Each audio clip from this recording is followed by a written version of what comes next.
Hey, welcome back to our next lesson. Today's lesson is on the tangent function.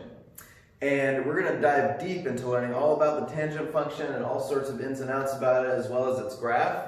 Our mindset message today is that math makes sense.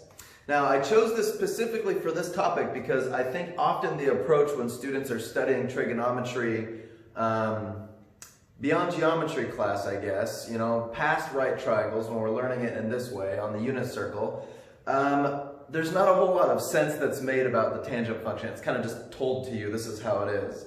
But we're going to be able to visualize it and see how it actually relates, how tangent relates to the unit circle, and it's going to make way more sense why it is the way it is, and even why we named it tangent in the first place. Our learning goals today are to understand tangent's relationship to the unit circle. That's a big one, because we've seen sine and cosine's relationship within the unit circle, so there is also one for tangent.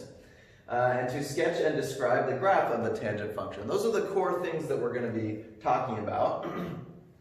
But our prior knowledge for today, of course, is all the things we've learned about the sine and cosine functions. That will be helpful for us because tangent's very related to those two. Remembering the tangent ratio in a right triangle, that will still be helpful for us to connect. And then remembering how to find the domain and range of a function, what domain and range are. So if you need to take a minute to review any of those things, you can go ahead and do that. But let's go ahead and start in on our first example. And this will be review involving right triangles. So in the following triangle, this is a right triangle, find the missing side length, and then afterwards you'll be able to find the tangent of theta, that tangent ratio we've learned before. So go ahead and pause right now and do that, and then we'll work on it together. Okay, so let's go ahead and double check. This is our missing side length, right? So we realize there's always a Pythagorean relation here. And so we know that x squared plus root 5 over 3 squared equals 1 squared. One thing to mention here is we want to make sure that this seems to be an okay value for this. Because notice I've made the hypotenuse 1, which means this could be a triangle within the unit circle, right? And let's just make sure that this, now that means what would this length represent if this actually is within the unit circle? What's the height? It's sine, right? And then what's the overness? That's cosine. So root 5 over 3 is less than 1, so we're good. That is a possible value. Once we solve this, we're going to get x squared equals, this is going to be 5 over 9, and when we do 1 minus 5 over 9, that gets me that x squared equals, let's see, 9 over 9 minus 5 over 9 gives me 4 over 9, right? And so I should get x equals plus or minus the square root of 4 over 9, but that's 2/3. Now, I say plus or minus because when I undo squaring, you know there's two possibilities, but since this is a right triangle, for now we're just only going to consider that positive value. So I'm going to go ahead and replace this missing piece here with 2/3. Okay, so this squared plus that squared is what gets me 1 squared. So now that we know that, we can find the tangent ratio. And remember, the tangent ratio, as we've recalled in the past, is the opposite over the adjacent in relation to the angle we're talking about, right? So it would be the ratio of this side length to this side length. So this would end up getting me root 5 over 3 all over 2 over 3. And when we flip, we can see the 3's cancel, so this ends up being root 5 over 2 in the end. So we're going to dive in a little more and expand our definition for tangent, actually. I want to remind you of something. I gave you on purpose this triangle, now I've made it look a little smaller, but with its hypotenuse as 1. But remember that as long as you make this, all the angles stay the same, you get a similar triangle, right? Similar triangles preserve the angles. So let's just say I took this one and blew it up. They're similar. So notice what I did was I multiplied all these side lengths by 3. So these denominators are gone, but this hypotenuse is now of length 3. But this angle theta is the same still as that angle theta. And notice that when we take the tangent ratio opposite over adjacent, it's still root 5 over 2, like we got before, right? The value of this is, what we can say is, since the angle is what matters to us right now, we can take any right triangle and we can shrink it or enlarge it so that it has a hypotenuse of 1. And then this length automatically becomes sine of theta, and then this length automatically becomes cosine of theta. And the cool thing was, these 3's here canceled out, and that's always going to work out that way. And as we saw, this gave me root 5 over 2, just like this did. In fact, no matter how we enlarged or shrunk that triangle, if we took that tangent ratio, it would always end up as root 5 over 2.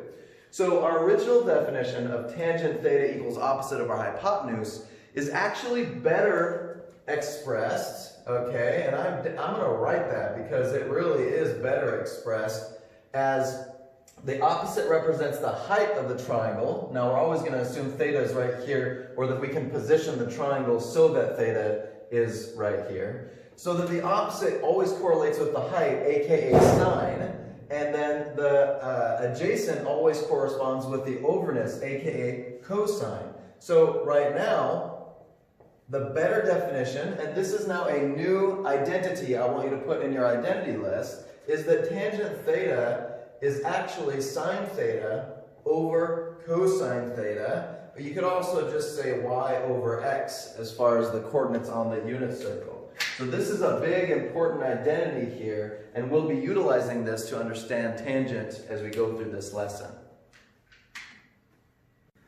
Okay, so one of the first questions that's important to ask about a new function when you're learning about it is what can go in and what can come out of it, right? And that's where we talk about domain and range. And remember, the domain is all possible inputs, and the range is the set of all possible outputs.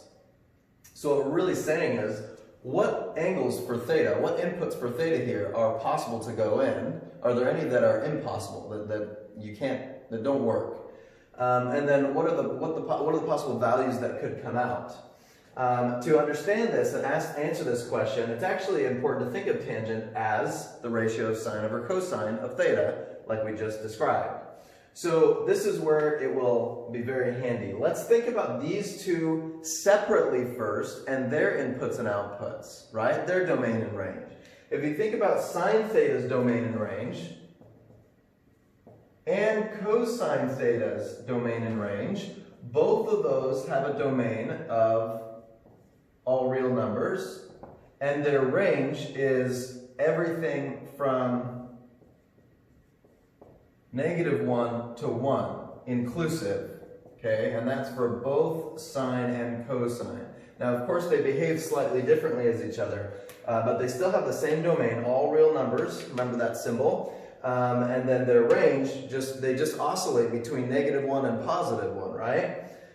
So using those ideas will help us answer what the domain is for tangent. Now, one important distinction for tangent about its domain is that tangent is now defined to be a ratio, right? Which means it has a numerator and a denominator.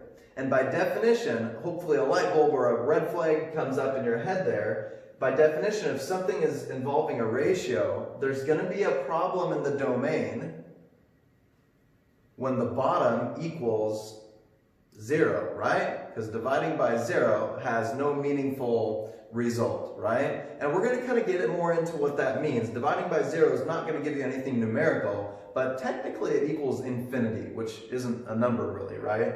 But we'll get to talking about that. So at this point, we can see that anytime cosine theta equals 0, tangent theta is going to be undefined. So using these facts about sine and cosine, what we remember about them, we can reason through what the domain and range should be for tangent. So I'm going to start listing some facts that'll be helpful, and then we'll put it together into the final domain and range. So something we talked about a second ago was we can see that the tangent is undefined whenever cosine theta equals 0. Well, once cosine theta equals 0, that's once we get up to 90 degrees or pi halves, right? But then when we go around from there, half of a rotation, pi, and that brings me to 3 pi over 2, then cosine's back to 0 again. And then actually, every time we go pi, again and again and again, we get back to cosine being 0.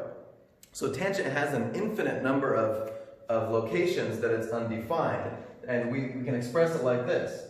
Pi over 2 is our main first place we hit, we're cosine 0. And then every time we go a multiple of pi after that, we're going to get to yet another place. And we could go backwards too, but we're assuming n is an integer, right? So it could be positive or negative or 0.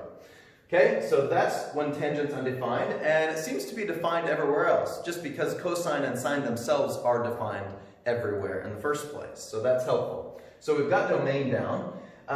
Range is a little bit more interesting, and it's usually harder to figure out, but we can reason this through, I promise. Tangent's interesting because we agree that sine's max is 1. Now I say that because sine is what's on top, so I'm thinking about like dividing this by something. And cosine, do you agree with me that cosine can equal 0, but it can also be as close to 0 as we want it to be. And if you think about this, if I take 1 over, let's just say a number that's really, really close to 0. I know that's kind of a silly way to think about it, but if I take 1 over a number close to 0, if I get closer and closer to 0, in fact, if I put really close to 0, we can say that's approximately going to grow infinitely. Do you get what I mean? Because, yes, sine's max is 1, that's not a very large number, but because of the fact that cosine can get so small as we want, it could be 0.0000000000001, and that's going to be like in the millions, right? And of course we can make as many zeros after that decimal as we want, and allow this to grow as infinitely large as we want. So it actually turns out that tangent does not have a maximum. It actually can grow to infinity based on this logic. And similarly, we could also say sine's minimum is -1, and -1 over that would bring me the other direction down to negative infinity. So we're kind of at the point now where we can express the full domain and range of the tangent function now. This here was expressing or reminding ourselves of the sine and cosine functions. But here's our final conclusion right now. So I'm going to say it's defined for theta as long as it's not equal to pi over 2 plus pi n. Okay, that's one way we can express domain. There are other ways that people use, but I feel like they're kind of convoluted, and in college I remember we didn't really focus on any of that. So this is fine. What this means is every angle works except that. Okay? And the range, well, this is actually really easy. Tangent theta's range, we just saw, it can actually be anything. So you can say negative infinity to infinity, that just shows us the whole function can be everywhere. Or you could just use the all real number symbol like we've talked about before. Either one is acceptable. Now we're at the point where we're going to be able to see an actual visual connection between the unit circle and the actual length of tangent, right? So let's revisit the unit circle. I've only included one quadrant, so it's big enough for you to see. You could certainly draw the whole circle yourself. But if we just say we have some angle theta here, right? It meets the unit circle there. We know that the literal distance down here is cosine theta, and the literal distance here is sine theta, and that radius is 1, right? Or the hypotenuse. Watch what I've done. I've extended this triangle until we reach this edge of the circle, and then I've popped up a new side length here. So what I've done is I've made the green triangle, if you think of the big triangle there, is similar to the red one, right? So that means all the angles are the same, and that means you and I know all the ratios have to be the same between the sides, right? So going back to similar triangles here, let's label what we do know about some things about the big green triangle. I think you and I can agree we do know how long the bottom is, because remember this is the unit circle and this is the radius, right? So the bottom here has length 1. So we've got that, and then I'm going to show you something interesting. This line right here, this height of that green triangle is touching the circle just at this one point. If you recall from geometry, what do we call a line that only touches a circle at one point? A tangent line. Aha! Tangent. Watch this. Let's just label this x, because right now we don't have any specific length for that. But what we do know is there is a proportionality between common sides, right? Corresponding sides. So we can actually set something up here. Do you agree with me that the height to the base should equal the height to the base, right? Well, that means that if I do height to base, let's do x to 1, that always must equal height to base, similar triangles. Sine to cosine. Wait a minute, x over 1, that's just x. So what we're saying is that this height of this triangle, the extended one, is actually equal to sine theta over cosine theta.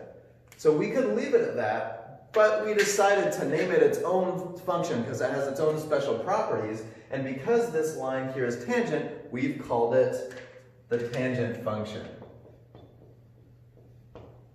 This is helpful because this is one single length that we can always use to represent how big tangent's going to be if we already know the original red triangle in the unit circle. The unit circle here, we need to address one thing. This is fun to play around with, so I can include the link for this, but before our definition of tangent only worked inside of a right triangle, which means the angle inside here, theta, is limited to 0 to 90 degrees. So the nice thing about this is this allows tangent to be defined for any of the quadrants. So you can see that that tangent line is the length of tangent, and the cool thing is the closer we get to 90, look how enormously large that length is growing. And you can see by the time we actually get up there, it's going to be so big that I'd have to zoom out really far, right? It grows infinitely the closer we get to 90 degrees. But as soon as we surpass 90, look what happens. The tangent line over here at point F, it goes downward, so tangent is negative. And that should make sense because when sine when we're in this quadrant, right, because the point in question is up here. In this quadrant, sine is positive, but cosine is negative. And when you take their ratio, it's negative. So tangent should be negative. And we're still pretty close to 90, and so tangent is a really big number still, but it's just a really big negative number. And then as we move that higher and higher here, we can see that that tangent line segment down here is getting a little shorter. So this is a really cool thing to play around with to see. And then tangent gets positive again in quadrant 3, but then tangent gets negative again in quadrant 4. So that's like the full representation of this, and it's cool to see this pink whole thing represents the angle in radians here, right? The distance around the unit circle, and then the green represents the actual degree angle. So there's that nice visual, and let's continue on doing a few more things with tangent. So now we're at a point we can start looking at the graph of the tangent function. So number 3 says sketch the graph of f of theta equals tangent theta. Let's go back to this and what we just played around with, and remember what we were talking about here. As theta gets closer and closer to pi halves, this length, in the beginning here, it's growing a little bit slower, but as we get further around towards the top of our circle, it grows faster and faster and eventually just pops up to infinity, and then we can see where that undefined point came in. Remember, pi halves, we talked about the domain, is not defined. And you can see, though, it makes sense. Like we said, the triangle will collapse once we get there. There's no longer a triangle, it's just like a line segment at that point. And so that creates a situation where we have, I'm going to draw this dotted line in here because it actually represents that undefined point, but the graph actually is allowed to get really near pi halves. Tangent is able to be evaluated as close as we want to pi halves, just not exactly at pi halves. So when we get really close to a value in the domain, but we don't actually ever hit that value, there's an important word that goes with that. It's kind of it makes you sound smart word when you use it. It's called an asymptote, okay? And so we reach an asymptote. It's not part of the graph, it's just like a boundary for the graph. And as we mentioned, the tangent length just starts slower and then increases and gets faster and faster. We already know that at 0, tangent equals 0. And if it starts off slower and gets faster, it's going to have a curve that curves upward like this. So right here, this graph is going to look like that. And the crazy thing is, and as we saw in the visual again, as soon as you surpass pi over 2, right, this tangent line now is over here and it's in the negative. And then as this radius rotates around, it gets smaller and smaller. So what happens over here is I can almost think of it as coming from negative infinity down here, and it hugs this asymptote and then slowly approaches, but then tangent becomes 0 again once we get to pi. Okay? Because again, once you flatten out here, the triangle collapses again, but it becomes sine over cosine is 0 over 1, right? And again, when we start here, sine is 0 over 1, and this is 0 over negative 1 technically, but they get back to 0. So we can see here that this has that repeated pattern, and it's going to repeat itself again. So tangent is periodic, just like sine and cosine were, but tangent has period pi. And the cool thing is, this actually just repeats itself. So this is just going to go back up again like this once we get to 3 pi over 2.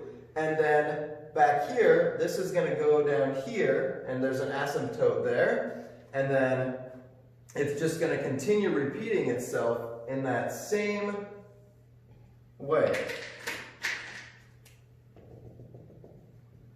And every time we continue on, we repeat, repeat, repeat. So there's what tangent's graph looks like. And let's look at just one more thing related to tangent before we end today. So our very last thing here to help tie all this together is this rule that's really important, so make important note of it. There's always one line we can draw in the unit circle to help solve sine, cosine, or tangent equations, okay? And I'm going to call this the one-line rule. So let's just use an example to illustrate what I mean. Draw one line that represents the possible locations of solutions for each equation. And we're just, for now, talking on the interval from 0 to 2 pi, right? Just one rotation here. So I've color-coded these, so we'll just use the one line with each color to represent the solution that goes with that. So this says sine x equals 0.2. Well, we've looked at things like this before. Remember, right now we're not actually asking for the exact solution of that. We've learned that we can reverse, right? We can use the inverse function for each of these to spit that out. But we want to make sure we're good with the visualizing.